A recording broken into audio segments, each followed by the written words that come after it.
Assalomu alaykum, hurmatli hamkorlar, hurmatli Oriflame shaydolari. Men Qosimova Mavluda, yoshim 70da, Oriflame'ga mahsulot uchun kirib kelganman. Mahsulotni shunday sevib qoldimki, Oriflame mahsulotlarining natijasini menda ko'rgandan keyin atrofimdagi tanishlarim, yaqinlarim, nima ishlatyapsiz o'zi? Yuzlaringiz oydin bo'lib qopti, ajinlaringiz tekis bo'lib qopti. Biz ham ko'raylik shu narsalarni deyishdi.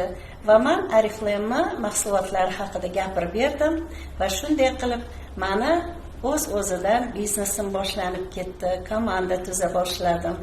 Komandamga turli xil odamlar keladi. Dunyoda 7 milliarddan oshiq odam bo'lsa, 7 milliarddan ortiq xarakter. Meni komandamda ham turli xil xarakterdagi odamlar kelishadi. Odamlar bilan ishlash menga juda ham yoqadi.